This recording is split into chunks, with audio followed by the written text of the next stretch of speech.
In news this morning, the man who allegedly attempted to assassinate former President Trump pled not guilty to the charges brought against him.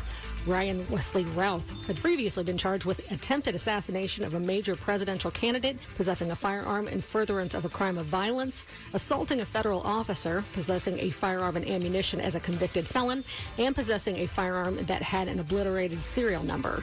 Yesterday, defense attorneys for Routh reportedly entered a not guilty plea and asked for a jury trial.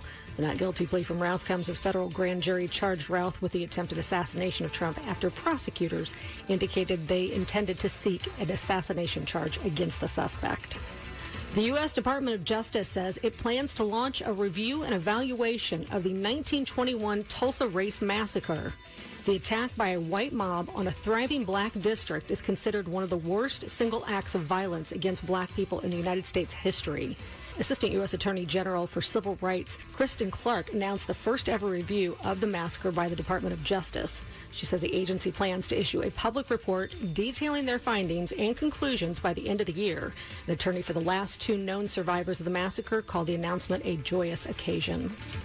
An analysis of 28 years of research states that the health effects from radio wave exposure via mobile phones are not linked to brain cancer. The review was commissioned by the World Health Organization, offers the strongest evidence to date that radio waves from wireless technologies are not a hazard to human health. Competitive slap fighting. A study finds 78% show signs of brain injuries. No, really? The fast-paced sport. A giant open-handed palm smash to the side of your head might damage your brain? The fast-paced sport where competitors take turns delivering open-handed strikes to each other's faces has gained millions of viewers online. Researchers from the University of Pittsburgh School of Medicine conducted the first academic analysis of the controversial sport, exposing serious injuries. After analyzing 333 slaps across 78 fights, researchers found that more than half the slap sequences resulted in participants showing visible signs of concussion. These signs ranged from poor motor coordination. Researchers from the University of Pittsburgh School of Medicine. Sometimes it's okay to drop out, kids, because this is stupid. This is ridiculous. They said researchers found more than half of the slap sequences resulted in participants showing visible signs of concussion. Signs ranged from poor motor coordination, blank stares, to delayed reactions in getting up after a knockout blow. Most concerning is that nearly 80% of fighters demonstrated at least one visible sign of concussion during their matches. This raises the serious questions about the long-term neurological health of participants in slap fighting. Short version. Turns out getting repeatedly hit as hard as you can in the side of the head, not so good for your brain.